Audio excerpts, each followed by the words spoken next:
The polyester Prince the rise of Dhirubhai Ambani chapter 5 equity पथ के गुरु। इंदिरा गांधी की सत्ता में वापसी ने धीरूभाई अंबानी के लिए एक सुनहरा दौर शुरू किया। 1979 में उनकी कंपनी मुश्किल से भारत की 50 सबसे बड़ी कंपनियों में सूची में जगह बना पाई। इस वर्ष बिक्री लाभ या परिसंपत्ति के हिसाब से मापा जाता था। 1984 में रिलायंस में सबसे बड़ी 5 कंपनियों में शामिल हो गई। धीरूभाई खुद भारत में सबसे चर्चित और सबसे ज्यादा लिखे जाने वाले लोगों में से एक बन गए थे। एक व्यवसाय से ज्यादा खेल या मनोरंजन स्टार की तरह उनकी व्यक्तिगत लोकप्रियता बढ़ती ही गई। यह तक कि वह दौर भी जब धीरूभाई ने 1996 में एक वरिष्ठ गैरकानूनी कांग्रेसी राजनेताओं ने कड़वे शब्दों के याचक से सबसे निकृष्ट किस्म के याचक से प्रभावशाली व्यक्ति और भारतीय राजनीति को नियंत्रण के रूप में अपने बदलाव को सबसे तेज हिस्सा बनाया। हालांकि वह तुरंत स्पष्ट नहीं किया था कि लेकिन इंदिरा गांधी के राजनीतिक निर्वासन में 3 सालों के अर्थव्यवस्था में राज्य के हस्तक्षेप के बारे में उनकी सोच में बदलाव में मजबूत किया था। काफी हद तक उनके बेटे संजय के प्रभाव के कारण उनकी मृत्यु 1980 में हुई थी, जब जिस हाल में विमान को उड़ान उड़ रहे थे। नई दिल्ली में ऊपर वे कालाबाजियों के दौरान दुर्घटनावश के हो गया और नौकरशाहियों के निर्देशों में कम भरोसा करती थी और निजी क्षेत्र में अपना नेतृत्व देने के लिए अधिक इच्छुक थी। भारतीय व्यापार जगत के नेताओं और अधिक एकाधिकार और प्रतिनिधात्मक व्यवहार के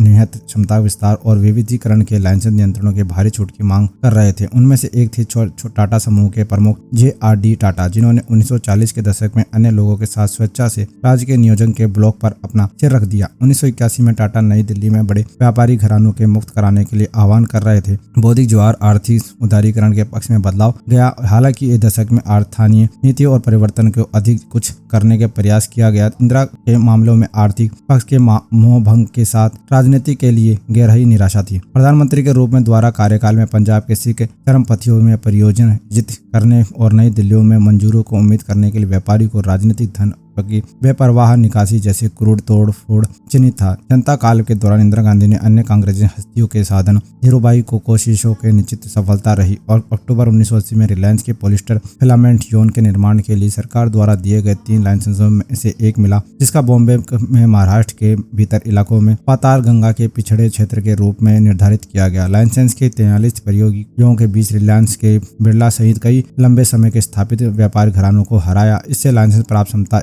10,000 टन प्रति वर्ष थी, जो कि अब तक की सबसे बड़ी थी और उसे समय भारत के मौजूदा पॉलिस्टर फाइबर उत्पादन करीब थी। इन पॉइंट में प्रतिनिधित्व सूरज कोठारी के साथ धीरूभाई और उनके सबसे बड़े मुकेश पहले से ही विलिंगटन डेलवेयर के में न्यू पॉइंट के मुख्यालय में जा चुके थे और अमेरिका के रसायन दिग्गजों में अपनी तकनीकी बेचने के लिए राजी कर लिया था, जिसमें पॉलीमराइज प्रक्रिया में शामिल थी, जिसे पहले संयुक्त राज्य अमेरिका के बाहर स्थानांतरित किया गया। न्यूयॉर्क स्थापित कॉम्बैटमेंट इंक नामक माध्यम से उसे तय किया गया कि सौदे में रिलायंस ने पहले PVY संयंत्र 26.7 मिलियन अमेरिकी डॉलर दिया गया। पॉलिस्टर बनाना एक अत्यधिक जटिल रासायनिक प्रक्रिया है, जिससे पेट्रोकेमिकल माध्यम या शुद्ध टेरोफेथिलिक एसिड PTA या डाइमेथिल टेरोफेट DMT के रूप में और मोनोएथिलीट ग्लाइकोल MgEG के प्रक्रिया के रूप में शामिल है, जिसमें की गर्मी और फिर वॉल्यूम शामिल है, जिसमें विभिन्न प्रत्ययों के रूप में उपयोग किया जाता है। परमाणु बहुलक एक लंबा अणु फिलामेंट के उत्पादन करने के लिए बारीक नोलोज के माध्यम से पिघली हुई अवस्था में पंप से किया जाता है। यह बैंकवर्ड या अपस्ट्रीम एकीकरण की प्रक्रिया में पहला कदम था, जिसमें उन्होंने प्रशंसा दिलाई की और केमिकल उद्योग में एक कदम था, जहां की व्यापार का पैमाना बड़ा उद्योग उपयोगों की तुलना में बहुत बड़ा था। प्रधानमंत्री कार्यालय ने हमेशा खुले संपर्क के साथ साथ उनके वाणिज्य के मंत्रियों के रूप में एक कारोबारी और एक सहानुभूति मित्र और बंगाली राजनीतिज्ञ प्रणब मुखर्जी थे। उनके मंत्रालयों ने न केवल वित्तीय मंत्रालयों के साथ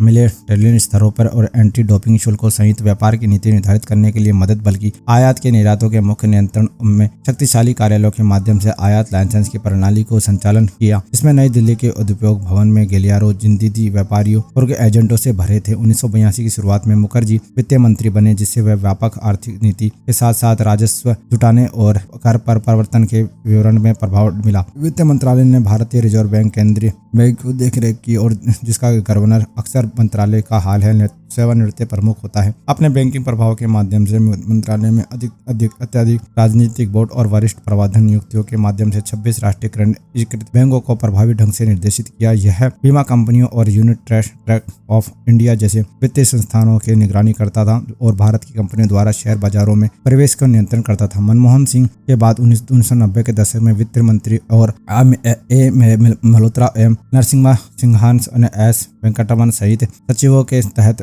वित्त मंत्रालय में 1980 दशक में शुरुआत में भारत के पूंजी बाजारों में पुनरुद्धार की योजना बनाई। इस क्षेत्र में प्रमुख प्रशासन और बंगाली ऊर्जावान कैरियर नौकरशाह नीतीश सेन गुप्ता थे, जो कि इंदिरा गांधी की वापसी से ठीक 24 सितंबर 1979 को मंत्रालय में पूंजी मुद्दों के नियंत्रण संयुक्त निदेशक बने। अपने मंत्रालय के प्रमुख मनमोहन सिंह की तरह सेन गुप्ता पहले से लाइसेंस राज में पहली मेहनती निर्माण थे। वह मार्च 1968 में कंपनी मामलों के विभागों को उप सचिव थे। ठीक उस समय सरकारी नीतियों के बदल रही उनके कॉर्पोरेट व्यवसायी और सौभाग्य अलावा उनके निष्क्रिय हस्तक्षेप को कहा है। सबसे उल्लेखनीय रूप से अगले वर्षों में भारतीय बैंकों का राष्ट्रीयकरण में 1969 में सेन गुप्ता ने प्रबंध एजेंसियों की प्रणाली को समाप्त करने की मदद की, जिससे टाटा जैसे घरानों के बहुत कम इक्विटी के साथ संबंधित कंपनियों के नियंत्रण रखते थे। एकाधिकार और प्रतिबंधात्मक व्यापार अधिनियम 1969 तैयार करने के बाद मदद, जिससे 1951 में पहली बार की गई औद्योगिक लाइसेंस व्यवस्था को और मजबूत किया गया। उसके बाद अन्य किए गए उपायों को परिवर्तन ये खंड शामिल था, जिसमें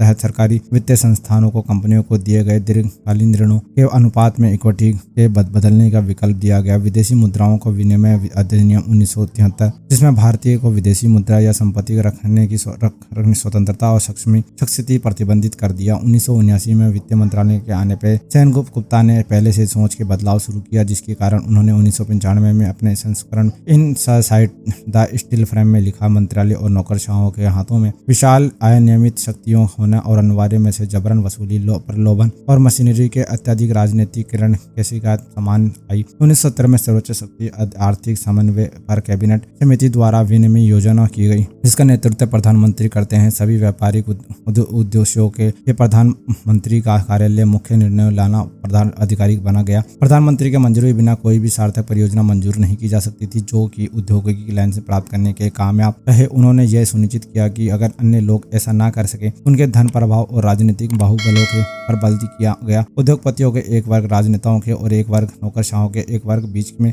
गठजोड़ स्थापित हो गया। बाजार की शक्तियां और द्वारा निवेश को निर्देशित करने के लिए उत्पादन के लक्ष्य की मांग और आपूर्ति द्वारा निर्धारित करने के लिए सिद्धांत के दरकिनार कर दिया, और एक प्रशासनिक वसा द्वारा तय किया गया कि सेन गुप्ता का काम नियम निर्धारित करना था, जिसके द्वारा कंपनियों के शेयर और बॉन्ड जारी करके उनके धन जुटा सकती है और फिर पेशकशों के लिए एक मूल्य वसूली कर सकती है, उसके निर्धारण करना था। लेकिन 1979 में भारत की पूंजी बाजार शांति स्थापित थी और 1880 में दशक में आयातिक ब्रिटिश पूंजीवाद के अंग के रूप में स्टॉक एक्सचेंज प्रभाव शेयर में आ गया और एक्सचेंजों के दलालों के गुटों के द्वारा चलाया गया था, जो कि स्वयं के व्यापार के नियम को निर्धारित करते थे और ग्राहकों के विश्वास का दुरुपयोग करने के लिए शायद ही कभी के अपने किसी साथी को दंडित करते थे। समय समय होने पर धमाकों के बाद आम जनता ने नए शेयर बाजार और अविश्वास करना सीख लिया। इक्विटी में बहुत कम प्रतिशत सक्रिय रूप से कारोबार के साथ सूचीबद्ध कंपनियों का प्रबंधन शेयर की कीमतों की तुलना में लाभ भांज के स्तर बारे में अधिक चिंतित थे। बड़ी कंपनियां अपने वित्तों के लिए बाजार में बजाय बैंकों के पास जाती और 1949 और 1979 के बीच में भारतीय कंपनी द्वारा पूंजी बाजारों को जुटाई गई और औसत वार्षिक कुल राशि केवल 580 मिलियन रुपए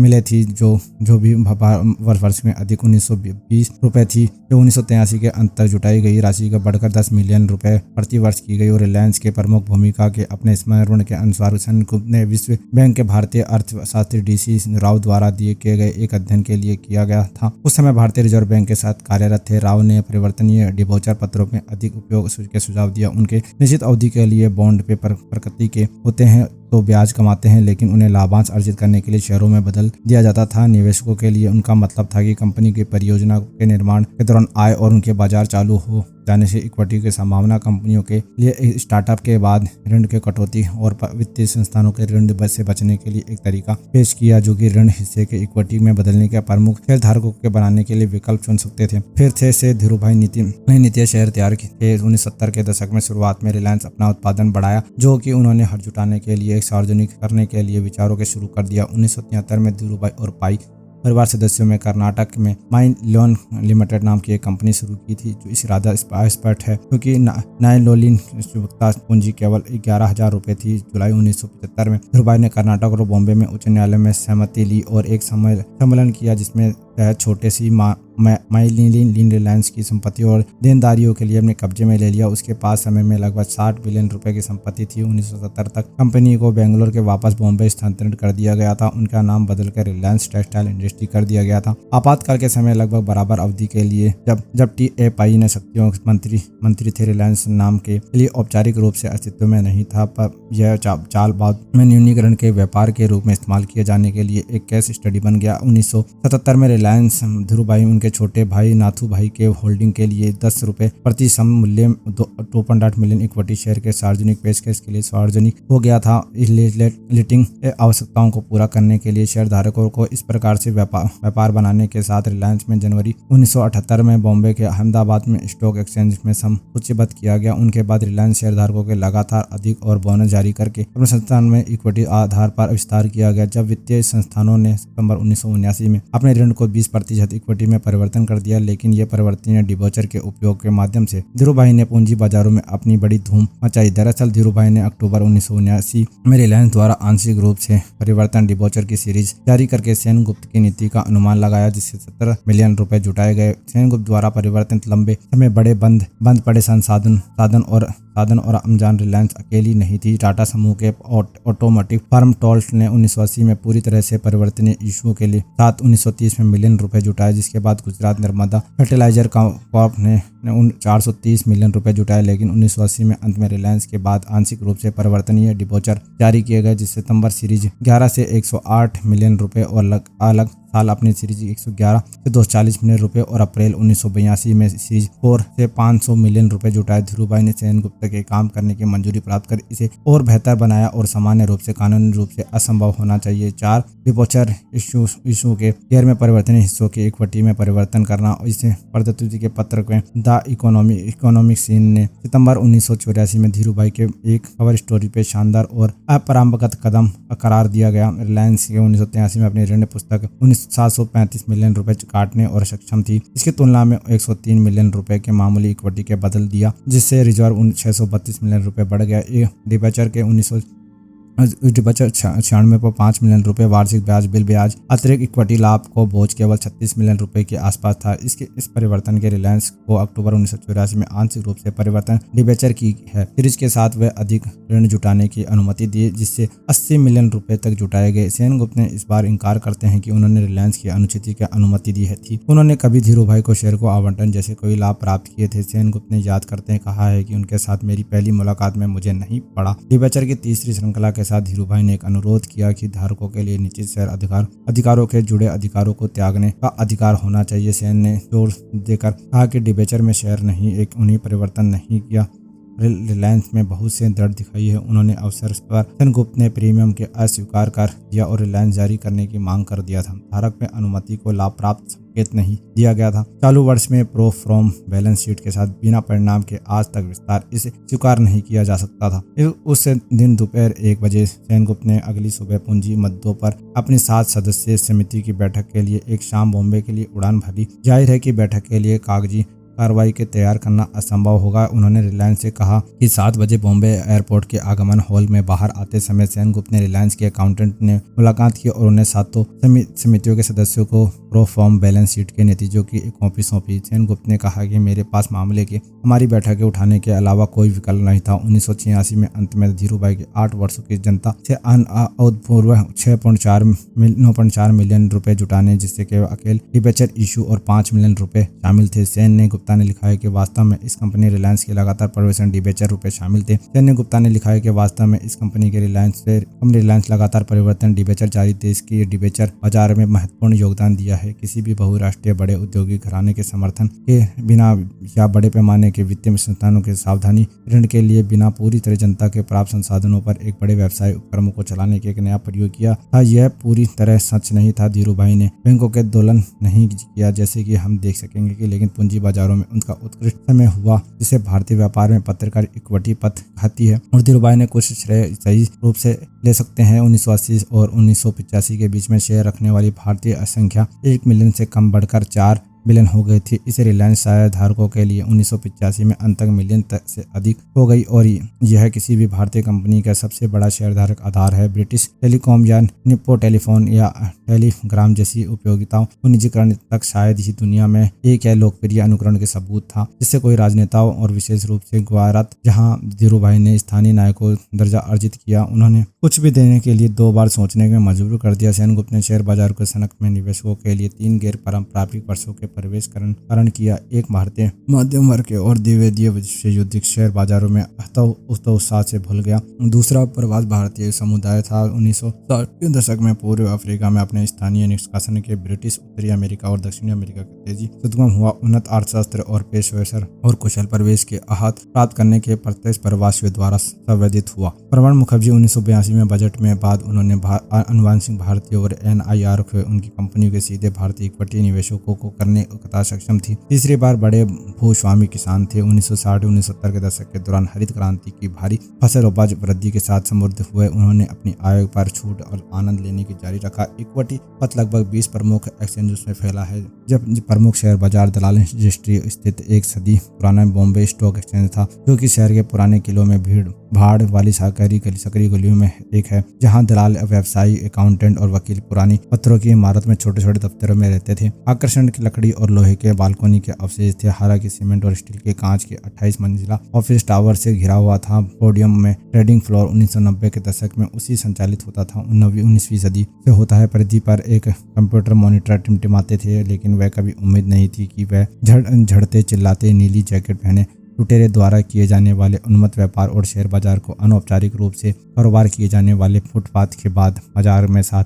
तालमेल बैठा पाए। कागजी कार्रवाई के मीलों पीछे है। शेयर लेन देन के ब्रोकर के दफ्तरों के कागज के टुकड़ों को दर्ज किया था, लेकिन हस्ताक्षरण के जरूरी नहीं था, परंतु कंपनी को रजिस्ट्रार के पास दर्ज किया जाए। हर दूसरे शुक्रवार को निपटाना होता था, जिससे व्यापार की मंदी आ जाती और कभी कभी चूक पाए जाए तो अफरा तफरी मच जाती, लेकिन ब्रोकर और ट्रेडर तब तक निपटाना जरूरत नहीं होती। अगर अग्रिम मार्जिन भुगतान कभी कभी बदला सौदे के लिए वित्तीय अत्यधिक ब्याज दरों पर भुगतान कर सकते हैं। इसे प्रोटोटाइप वायदा प्रणाली उपयोग करके निपटाना और महीनों तक टाला जा सकता था, जिससे अक्सर कीमतों में सट्टा बढ़ जाता था। कभी कभी स्वाभाविक हस्तांतरण के लिए दर्जे के लिए पहले एक स्क्रिप्ट 50 खरीद और बिक्री लेन देन गुजरती है। यदि मूल्य विक्रेता हस्ताक्षर के पास नहीं होता तो दलाल रजिस्ट्री के साइट लेने काम करने वाले पेशकशवर साल एक प्रमाणवाली देखने के लिए प्रतिलिपि गारंटी देते हैं। यह एक ऐसा माहौल था जहां शोध और अंदरूनी व्यापार के लिए दूसरा शब्द माना जाता है, जहां मुख्य ज्ञान व पता लगाना कि कौन सा शहर धनी दलालों के ऑपरेटर के कंट्रोल के द्वारा ऊपर और उछाले जा रहे हैं और नीचे गिराए जा रहे हैं। हालांकि हजारों से सूचीबद्ध कंपनियों और हांगकांग और या ऑस्ट्रेलिया जैसे मध्य आकार के शेयर बाजारों के सामने नाम मात्र पूंजीकरण था, लेकिन भारत के शेयर बाजार बहुत ज्यादा तरह नहीं था। बेहतर कंपनियों की इक्विटी के विशाल ब्लॉक निवेश संस्थानों या नियंत्रण परिवारों को द्वारा लॉक किए गए थे। कई छोटी कंपनियां शायद ही कोई कारोबार होता। बाजार सूचकांक बनाने वाली प्रमुख कंपनियों की फ्लोटिंग इक्विटी कुछ बिलियन अमेरिकन डॉलर थी। 1990 के दशक में अपेक्षाकृत कम राशि के 50 मिलियन अमेरिकन डॉलर के ऊपर के साथ ठोस कदम उछाल क्रेश था। मुंबई के बाहर निवेशकों के दलालों के स्ट्रीट में नहीं घूम सकते थे, ठेलों या फुटपाथ पर कितने बिकने वाले दस्तावेज को नहीं देख सकते थे, या पास के स्टॉल पे भेलपूरी खाते हुए गपशप नहीं सुन सकते थे। उन्हें बड़े शहरों में पूर्ण रूप से विकसित स्टॉक ब्रोकर के रिपोर्ट के करने और सब ब्रोकर के एजेंटों के नेटवर्क पर निर्भर करना पड़ता था। अब वह अपने शेयरों के खबरों के फाइनेंशियल विजाइट के रूप में गेम्स और जैसे नामकों के बाजार में टिप सीट के नई फसलों के स्कैन करते और छोटे शहरों में दूर दराज की स्थितियों में सुधीर निवेशकों के हाथों पर ट्रेडिंग ली और शिक्षक, दुकानदारों व अन्य स्थानीय पेशेवर के काम में सार्वजनिक हॉल इकट्ठा होते और शहर के आखिरी अखबारों में कीमतों के आधार पर खुद व्यापार करते। यह धीरूभाई जैसे लोग भावी का व्यक्तियों के लिए बनी स्थिति थी। विमल ब्रांड नाम के विपणन में सीखी गई हुई थी। जनसंचार तकनीकी का उपयोग करते हुए उत्साह और रिश्तों के देखभाल में एक बड़े मंच पर स्थानांतरित किया जाता। रिलायंस के लोग एक वर्ष में रिपोर्ट में कवर एक विशिष्ट प्रचार शुरू हुआ, जिसमें हमारी ताकत नहीं था वैज्ञानिक प्रौद्योगिकी विद्याओं के कौशल और इंजीनियरिंग कर्मचारियों और प्रतिनिधित्व में दलालों के समर्पण के व्यापार में सबसे बढ़कर निवेशकों के निर्बाध वफादारी में ये रिलायंस के और उनके वृद्धि हमारी वृद्धि नहीं था, ये समृद्धि थी हमारे में समृद्धि नहीं था, क्योंकि यह एक परिवार है, हम सब एक हैं, हम एक रिलायंस। उन वर्षों में धीरूभाई रिलायंस के पास बिताने वाली एक सफलता की कहानी है। तकनीकी पक्ष में पाताल गंगा और पॉलिस्टर संयंत्र 18 महीने के तेज गति से स्थानीय किया गया था और नवंबर 1982 में नियमित उत्पादन में लाया था। निर्माता के उत्पादन के लाइन में डीप गिगिंग की देखरेख मुकेश अंबानी की थी, जिन्होंने बिजनेस एडमिनिस्ट्रेशन की डिग्री पूरी करने के बाद तुरंत स्टॉक फंड विश्वविद्यालय में निकाल लिया गया था और नई परियोजनाओं में प्रभावी बनाया गया था। शुरुआत में 24 साल की उम्र में केमिकल इंजीनियरिंग की डिग्री साथ मुकेश अंबानी ने पाताल गंगा और एक औद्योगिक प्रबंधन के रूप में अपनी पहचान बनाई। रिलायंस में सुनिश्चित किया गया कि ड्यू पॉइंट और तत्कालीन अंतर्राष्ट्रीय निवेशों के रिसर्च चेन में ये टिप्पणी संयुक्त राज्य अमेरिका के इस तरह से संयंत्र के निर्माण में 26 महीने लगे। लोगों के व्यापार प्रचार और फरवरी 1983 में इंडियन टुडे पत्रिका में कहा, रिलायंस टेक्सटाइल इंडस्ट्री जो इसकी निजी क्षेत्र में चौथी सबसे बड़ी कंपनी है, अपने शानदार विकास रिकॉर्ड के साथ आगे बढ़ रही है। महाराष्ट्र के पातालगंगा में पॉलिस्टर फिलामेंट यौन प्लांट के चालू करने के तुरंत बाद कंपनी की ओर से बड़ी परियोजनाओं और अपनी नजर टिका दी। धीरूभाई ने अपने सरकारी व्यापार और औद्योगिक नीतियों और अपने कार्यवंत पर अपनी अनोखी पकड़ पर प्रदर्शन किया और अप्रैल 1981 में राज्य व्यापार निगम के माध्यम से आयातों को निराहबंदी छोड़ दिया गया था और पॉलिस्टर के फिलामेंट और आंशिक रूप से उन्हें उन्मुख यौन में आयात में पैन सेंसर सूची में रखा गया और यौन आयात करने और अधिकार भी तथा कथित वास्तविक उपयोगकर्ता की सीमित है। बॉम्बे में कस्टम हाउस में यह माना गया कि उनकी सूती कपड़ा मिले शामिल हैं। कपास पॉलिस्टर मिश्रण में बढ़ती मांगों के बावजूद बल्कि केवल छोटे आर्ट सिल्क पावर लूम शामिल है। रिलायंस ने पहले आउटसोर्स के रूप में पावर लूमों को संगठित किया। उन्होंने पॉलिस्टर यौन दिया और निरोधक के परिष्करण के रंगाई के लिए अपने ग्रे कपड़ों को वापस लिया। 23 नवंबर 1982 में पातालगंगा के उत्पादन के जाने वाले 3 सप्ताह बाद सरकार ने PFI और POY के आयात में अतिरिक्त 15,000 रुपये प्रति टन शुल्क लगा दिया, जिससे रिलायंस में अपनी कीमतों को बढ़ाने और भारत में छोटे यौन क्रेपर्स और पावर लूम्स में अपने उत्पादनों को खरीदने की मजबूत करने के लिए अनुमति मिल गई। नवंबर की शुरुआत में association of synthetic fibre industry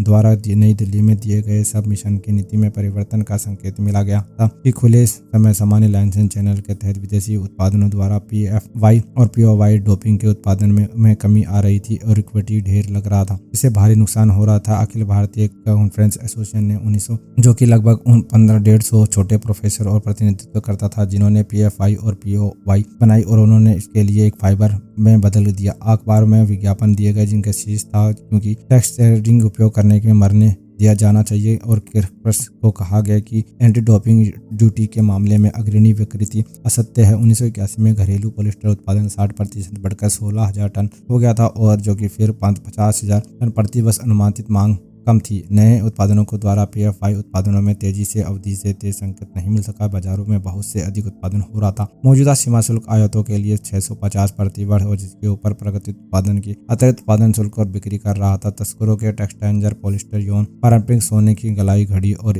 electronic की तुलना में अधिक आकर्षण हो गया था। हाल ही में बड़े खपों के रोका गया जिन्होंने आमतौर पर कुछ अन्य शुल्क सामान्य रूप से गलत तरीके से घोषित किया गया था। उनमें तत्काल शुल्क की कटौती और किसी आयात की स्वतंत्रता के मामले में मौजूद था। दलील के नजरअंदाज कर दिया गया। 7 दिसंबर में एक विज्ञापन में क्रेपर्स एसोसिएशन ने कहा कि सरकार ने आखिरकार हमारी पीड़ा को परोपकार का अनुशासन कर दिया, जिनकी गणना करने के अनुसार PFI और POY के प्रभावी शुल्क 15,000 टन प्रति वर्ष एंटी डोपिंग लेवी के रूप में 750 प्रति वर्ष बढ़ा दिया गया और पातालगंगा में रिलायंस प्लांट के लिए तुरंत अपनी लाइसेंस की प्राप्त क्षमता को पार कर लिया। 1983 में पहले वर्ष में लगभग 17,600 टन पॉलिस्टर यौन उत्पादन किया गया। भारत में कुल उत्पादन दोगुना हो गया। अतिरिक्त शुल्क रिलायंस में राजस्व 240 रुपए में जुड़े। 1984 में अंत में वित्त मंत्री प्रणब मुखर्जी ने उद्योग के लिए लाइसेंस प्राप्त क्षमता को अधिक समर्थन करने की नई नीति की घोषणा की और परिणाम स्वरूप 1985 के अंत में रिलायंस ने अपनी क्षमता को प्रभावी पूर्वव्यापी लाइसेंस के रूप में प्राप्त किया, जो कि 25,125 टन प्रति वर्ष था। पूंजीगत मुद्दों के मंजूरी साथ साथ धीरूभाई अपने वित्त मंत्रालय राजस्व के पक्ष में आसानी से कभी किसी भी स्तर स्तर पर रिलायंस को कभी भी अपने मुनाफे और कॉर्पोरेट के आयकर के भुगतान नहीं किया या उनके यह टोकन प्रावधान से अधिक आवश्यकता की कोई महसूस नहीं थी। निरंतर विस्तार और भारी उधारी और मुनाफे के खिलाफ भरपाई के लगातार बढ़ती लागत की कटौती दी रिलायंस ने भारत के सबसे प्रसिद्ध शून्य कर कंपनी में से एक बन गई। 1983-84 के में बजट में मुखर्जी ने आयकर कानून में संशोधन करते हुए ऐसी कंपनियों की नकल कसने के लिए सरकार को आवधिक प्रयासों के लिए किया, जिससे कंपनी को मूल्यह्रास के बाद लेकिन अन्य कटौतियों से भी मुनाफे 30% से पर चुकाने की आवश्यकता थी। रिलायंस ने अपनी नई परियोजनाओं के लिए उधार दिए भविष्य के बाजार में पंजीकृत करके और उससे टाल या एक झटके में अपनी संपत्ति के मूल्य को भारी अववृद्धि और मुनाफे की कटौती करने के बहुत अधिक मूल्यह्रास दावे की अनुमति दी। अपने लीडिंग के बाद लगभग 3 दशकों के रिलायंस में शून्यकार कंपनी बन रही। 1996-97 में ही कंपनी के मुनाफे पर 12% के न्यूनतम विकल्प कर लागू करके उनके बाद अपना पहला कॉर्पोरेट आयकर प्रबंधन बनाया। अप्रत्यक्ष करों के संग्रहकर्ता के मित्रवत में थे। हालांकि रिलायंस फैक्ट्री गेट के निर्माण में लगाए जाने वाले भारी तरल उत्पादन शुल्क में बेच सकता था, लेकिन शुरू में उस कुछ उत्पादन में उपव्यय के रूप में अलग रखने के लिए काफी छूट दी गई, जिसे उत्पादन शुल्क नहीं लगता था। बॉम्बे कस्टम ने 1982 तक जापान के एसआई केमिकल द्वारा रिलायंस में दिए गए 20% से 23% से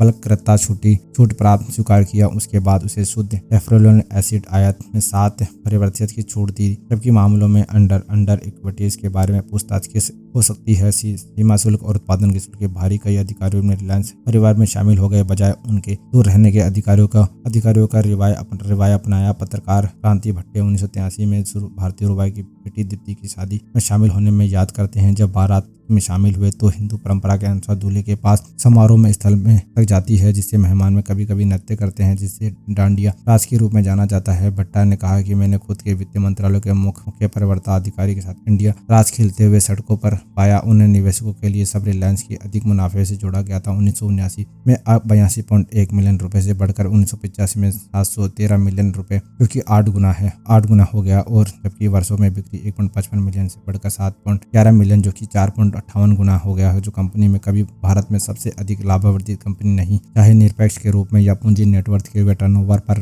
रन में लाभ संदर्भ में। लेकिन इस समय धीरूभाई असामान्य रूप से लाभों का मामले में उदार थे, जिससे निवेशकों को रिलायंस के सूचीबद्ध होने के समय शेयरों के अंकित मूल्य के कम से कम 25% रिटर्न मिला, जिससे उनके शेयरों में सराहना थी। रिलायंस में शुरुआती निवेशकों के पुरस्कृत किया गया था लिस्टिंग के रूप में। पहले वर्ष 1978 में से रिलायंस 50 रुपए से उच्च स्तर पर पहुंच गया, जो कि सूर्य मूल्य से 5 गुना अधिक था, जो कि समय के उच्च प्रीमियम था। 1980 में 104 रुपए से पहुंच गया, क्योंकि धीरूभाई ने निरोधा के पातालगंगा की कंपनी का विस्तार योजना का विकास क्षमता को बढ़ा दिया, और 1982 में यह 186 रुपए में उच्च स्तर पर पहुंच गया। उस वर्ष धीरूभाई ने शेयर बाजार को महारथी के रूप में दलालों और निवेशकों के बीच में अपनी पहचान स्थापित की। मार्च 1982 में कोलकाता की स्थिति जाने वाले एक मदंडिया और एक गिरोह के बॉम्बे बाजार में उनके अन्य शेयरों के नीचे गिराना शुरू कर दिया। 18 मार्च बिक्री के दबाव में बहुत ज्यादा, जिससे बंद होने के ठीक आधे घंटे अफरा तफरी मच रही और मंदोटिया 3,50,000 रिलायंस शेयर बेचे, जिससे कीमत 131 से गिरकर 121 पर आ गई। जिससे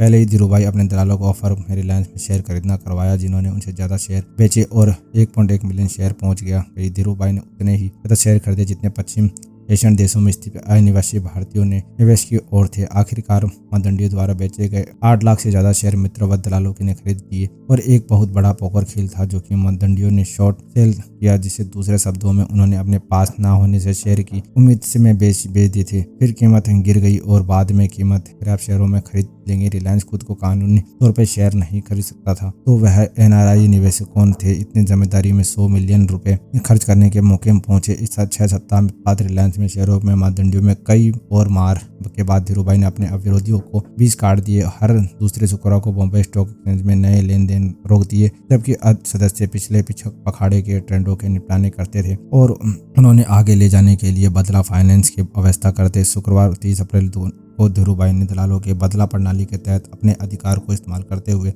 अपने शो ऑफ ग्राहकों के लिए खरीदे गए शेयरों को डिलीवरी की मांग ऐसे न करने के लिए 25 रुपये प्रति शेयर के बदला चार्ज के लगाया गया। भालू ऑटो स्टॉक एक्सचेंज के संकट में डाल दिया, जिससे अगले बुधवार को तक बंद कर दिया गया। अगले दिनों के रिलायंस शेयरों की कीमत 201 रुपये के शिखर पर पहुंच गई, क्योंकि भालू दलालों ने अपनी बिक्री को पूरा करने के लिए शेयर को तलाश की और जिन्होंने भारी नुकसान उठाना पड़ा। 10 मई को रिलायंस की कीमत में गिरावट शुरू हुई, जिससे कि मतलब यह है कि डिलीवरी हो चुकी है, लेकिन धीरूभाई ने उनकी कंपनी को स्पष्ट रूप से आ चुकी है। उसके बाद ये रिलायंस के प्रमुख समाचार द्वारा बाजारों में महत्वपूर्ण शेयरों के रूप में माना जाने लगा और धीरूभाई ने खुद पत्रकारों को छोटे निवेशकों को मसीहा के रूप में प्रशंसा मिलने लगी। और धीरूभाई ने रहस्यमयी और NIRISS के लिए अगस्त 1982 में रिलायंस में 1 मिलियन शेयर खरीदे और मार्च में तक 260 मिलियन रुपए हो गया। कुछ साल बाद दिसंबर 1986 में अपने विशाल की सीरीज में डिबेंचर इशू के समय रिलायंस के विज्ञापन दिया कि 1970 में रिलायंस शेयरों के निवेशकों के लिए दिए गए 1,000 रुपए के नवंबर 1986 में 1,10,041 रुपए के निवेश खरीदा जा सकता है। 11,000 प्रति वर्ष की वृद्धि से थी। रिलायंस के द्वारा की गई एक अन्य गणना के अनुसार लगभग 12,234 प्रति वर्ष था, जो कि रिलायंस के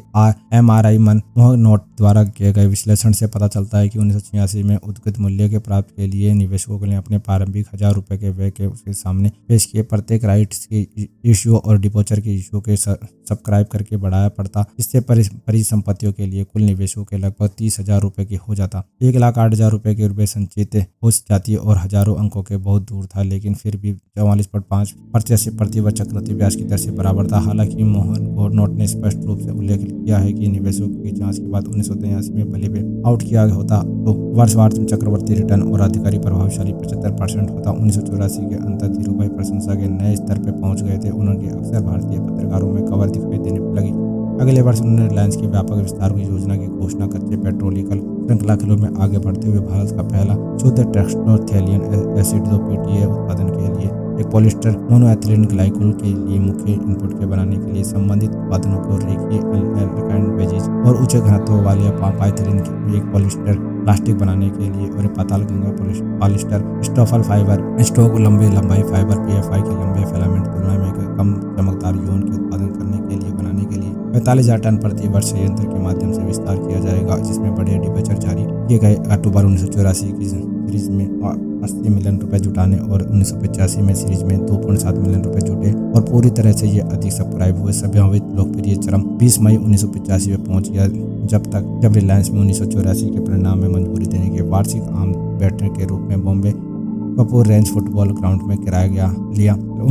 लगभग 12,000 शेयर घास में ऊपरी फैसले कैनवास में शमशान के नीचे बैठे टेलीविजन में मॉनिटर के माध्यम से निवेश देखने के लिए आए। खुले आम पे आयोजित पहली NGM और शेयरधारकों ने अब तक की सबसे बड़ी बैठक के रूप में रिपोर्ट किया गया। अगले दिन लंदन के फाइनेंस टाइम्स में यह तथ्य का ध्यान आकर्षित किया गया। धीरूभाई सूट पहनकर आए, जिन्होंने जल्दी में शर्ट पहनकर पिछले साल के शुद्ध लाभ 58.6% की वृद्धि की रिपोर्ट करने लगे और 6.72 बिलियन रुपए के लिए व्यय वाली विभिन्न नई परियोजना को सूचीबद्ध करने लगे। भारत में हाल ही में शत्रुतापूर्ण अग्रिग्रहण पोलिया में पहला अनुभव मिला था। लंदन की स्थिति में प्रवासी भारतीय स्वराज पोल की मशीनरी निर्माता DCM और स्टॉकर्स ने खरीदा था। धीरूभाई ने जोरदार तालियों के बीच कहा कि अगर कोई रिलायंस के साथ ऐसा करने की कोशिश करता है तो 1.2 बिलियन वफादार शेयरों को निपटाना होगा। शेयरधारकों के उत्साहवर्धक नाम पे परिवर्तन में मंजूरी दी और व्यापक महत्वाकांक्षाओं के प्रतीक है। कंपनी ने अपने नाम टेक्सटाइल शब्द को हटा दिया और जून में कंपनी नियमों के द्वारा मंजूरी दिए जाने के बाद केवल रिलायंस इंडस्ट्री लिमिटेड हो गया। प्रेस में प्रशंसा थी। पत्रकार बॉम्बे में मुख्य धीरूभाई बैठक के अंधेरे में आकर्षित मसीहा की तरह दिखाई दिए। बिजनेस इंडिया में उनके शानदार वित्तीय कलाबाजियों और अतिशक्तियों के रूप में व्यावसायिक प्रदर्शन के बीच में उन्होंने कॉर्पोरेट इतिहास में बनाने वाले जीवन के एकांत में बनाने की मदद की। एक आदमी के जिसने बचपन में गरीबी से पहनने से पर्याप्त कपड़े नहीं दिए, ये आज सबसे पहले कपड़ा व्यापारी बन गया। कवर स्टोरी में कहा गया कि पत्रकार उल्लेखनीय किया है कि ईश्वरीय नीतियों भी हो सकती है। 1960 के दशक के शुरुआत में नई दिल्ली में सोसाइटी में ज्योतिष के पंडित सुंदरम के अंबानी ने कहा कि वह भारत के एक नंबर 1 उद्योगपति होंगे। बिजनेस इंडिया ने कहा कि बहुत समय पहले की बात है, धीरज लाल हीराचंद अंबानी, जिन्होंने धीरूभाई अंबानी के नाम से जाना जाता है, को एक नवोदय व्यक्ति के रूप में उपहास किया गया था। बेहतरीन जोड़ तोड़ करने के रूप में उनकी निंदा की गई थी। उनके क्षणिक सफलता के रूप में खारिज कर दिया गया था। यह साल जो कि छोटे अंतराल में अंबानी ने अपने आलोचना को गलत साबित कर दिया। आज उनके 12 लाख निवेशक उनके सामने थे और उद्योगपति जो कि ईशू के एक तरीके के महत्वाकांक्षी उत्पादन की नई पीढ़ी के आदर्श बन गए हैं। गुजरात के जूनागढ़ जिले के चोरवाड़ी के हाई स्कूल की पढ़ाई करने वाले एक साधारण से अंबानी के प्रबंधन की नई शैली को अभ्यासकर्ता के रूप में देखा जा सकता है, जिनके केवल चीजें के मायने रखती है। परिणाम है कि कुछ विचारशील विश्लेषणों में भी धीरूभाई को स्वाभाविक विजेता के रूप में देखा। लेखक मार्गरेट हॉर्गेट और गीता पराफ्मेल के लिखा धीरूभाई ने अपने तरह तक के कुछ भी छुआ और सोना बन गया। हर कल सिंडिकेट कपड़े और आज पेट्रोलियम गैस में, कल जो दिमाग की नजर की बात पक्की है। अगर धीरू भाई शामिल होते हैं तो वह बहुत बड़ा होगा। अंबानी के विचार किया क्रिया के बीच में कोई झिझक नहीं है। वे कैसे जैसे लगते हैं यहाँ के सबसे दोस्ताना लिखन और उल्लेखने के करने के लिए मजबूत हो गए हैं। धीरू भाई ने कई आलोचना और दुश्मन थे जिन्होंने राजनेताओं के नौकरशाहों के कट्टर जोड़ तोड़ करने वाले कहा। बिजनेस की इंडिया में कहा गया कि ये यूं ही नहीं कि गुहारत के अज्ञात व्यक्ति को कपड़ा उद्योग उपयोग में अच्छे दोस्त और अच्छे बुरे दुश्मन होने की प्रतिष्ठा हासिल की। ज्यादातर मामलों में आलोचना की इस तरह की कई। धीरू भाई की फ्री किक का मौका मिल गया। विचारों के अधिकरण नहीं है। हेडिंग और परामर्श के उन्होंने कहते हैं कि उद्भुत है। जो लोग हैं मेरी रिलायंस की वृद्धि को आलोचना करते हैं वह परंपरा के गुलाम है। अगर रूढ़िवादिता और आत्मसंतुलन के लिए नहीं आलोचना की ईशाओं के जिन जिम्मेदारों को ठहराएगा। लेकिन भारत में दो सबसे बड़े तरार के बिजनेस पत्रकार ने धीरू भाई ने स्वीकार करने के लिए बड़ी मजबूत दिया और सरकार के खुश करने का सबसे बड़ा काम था। उन्होंने इंडियन टुडे में टी.एन. इनान और जगन्नाथ दुबाशी से कहा कि सबसे महत्वपूर्ण बाहरी वातावरण भारत सरकार है। आपका अपने विचारों को सरकार को बेचने होंगे। विचार बेचना एक महत्वपूर्ण बात यह है कि अपने संकारा के किसी भी मिल सकता हूँ, किसी भी सलाम करने के तैयार हूँ। एक चीज को मुझे नहीं मिलेगी वह अहंकार है। लेकिन ऐसा लगता है कि ज्यादातर निवेशकों के साथ कई पत्रकारों की आलोचना और दरकिनार कर दिया। धीरू भाई के अंधेरों के पक्ष में उनके आकर्षण का हिस्सा था और नौकरशाही और भ्रष्ट राजनेताओं और शोषण व्यापारियों के अभिज्ञात वर्ग के एक और बड़ा झटका था जो कि भारत की संपत्ति को कब्जा करने की बर्बाद कर रहे हैं। मुंबई के व्यावसायिक में पेशकश में वर्ग में गुजरातियों के बहुत बड़ा योगदान था। लेकिन औद्योगिक उद्यमियों के बीच कुछ भी थे। धीरू भाई उसमें से एक थे। उन्होंने परेशानियों मारवाड़ियों और पंजाबियों उनके ही खेल से हराया और गुज्जों से कहे जाने वाले अक्सर अन्य भारतीय समुदाय द्वारा उनके कंजूसी जाहिर तौर पर पैसों की प्रति जुनून तरीके से अपहास किए जाने वाले गुजरातियों को धीरू भाई ने मात देते थी। अगर उन्हें नियमों को तोड़ना होता तो खामियों को दूर किया होता तो चतुराई के साथ बचा होता तो रिश्वत दी होती तो धीरू भाई भी वहीं रहते जब कहीं अन्य उद्योगपति करते। अगर ऐसा करने में अवसर या क्षमता मिली तो बिना पूंजी या शिक्षा के एक बिल्कुल नए व्यक्तित्व का कैसे मौका मिलता। अग्रणी प्रबंधक सलाहकार एस.के. भट्टाचार्य ने कहा था कि रिलायंस एक अन्य बीच का अंतर यह है कि सरकारी नियंत्रण और सरकारी नीतियों के असंवेदनशीलता पर रोने के समय बर्बाद करने के बजाय उन्होंने भविष्य बनाता है। यह अक्सर ये जानने वाली टिप्पणी है कि ऐसा लगता है कि जिनका शिकार केवल सरकारी ही जिससे रिलायंस के उतना ही राजस्व नहीं मिल जाए जितना मिलना चाहिए या नौकरशाहों के निजी क्षेत्र में प्रयास को और अवरुद्ध और पुंगे बनाने के लिए प्रतिशोधी आनंद नहीं ले पा रहे थे। विदेश सरकार के सदियों से शासन के बाद कई भारतीय विशेष व्यापार के और किसान सरकारी किसी भी चीज को परेशानी मानने लगे और 1980 के दशक तक स्वतंत्र भारत के सरकार के बॉम्बे और अहमदाबाद जैसी जगहों के तरह संदिग्ध थी और ग्रामीण भारत और वेडिंग क्वीन ये फुलन देवी और दक्षिणी चंदन तस्कर वीरप्पन जैसे अपराधियों ने सेलिब्रिटीज के दर्जा प्राप्त कर लिया और कई वर्षों से पकड़े से बचते रहे। लोकप्रिय हिंदी सिनेमा में अच्छाइयों और बुराइयों के बीच में रेखाएं भ्रमित हो गई थी। पुलिस के राजनेताओं गैंगस्टरों के साथ मिल गए थे। नायक खलनायक या नायक विरोधी बन गया था। धीरू भाई बॉम्बे के निर्मी पॉइंट व्यापारियों जिलों में मांगी कार्यालयों के काम करते। वे कैंडलिक में शहर के चारों ओर घूमते और पाताल गंगा के और गुजरात के स्थलों पे हेलीकॉप्टर से जाते। कुछ समय के लिए बॉम्बे महाराष्ट्र राज्य पे राज्यपाल और हेलीपैड का इस्तेमाल किया करते। जैसे जैसे वह बीते गए वह देश में सर्वोच्च अधिकारी के संपर्क में रहे। देश लेकिन किसी भी बाहरी देश के महसूस करते थे। एक वरिष्ठ बॉम्बे पत्रकार ने कहा कि धीरू भाई कभी भी वीडियो गोदरेज और संघानिया जैसे समाज के लोगों के साथ नहीं घूमते। उन्हें किसी भी श्रेणी में नहीं माना जाता। वे आप जानते हैं कि वे कितने घमंडी हो सकते हैं। वे हर्बल ताज महल होटल में जाते और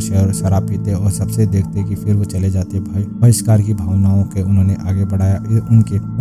उनकी सार्वजनिक छवि और के बारे में धारा दी जिससे वे वह विरोधी नायक बने गए थे। शेयर बाजार के धीरू भाई अनुसरण करने लगे वाले लोग न केवल रिलायंस परिवार का हिस्सा थे बल्कि वे अधिघोषित विद्रोह सदस्य भी थे।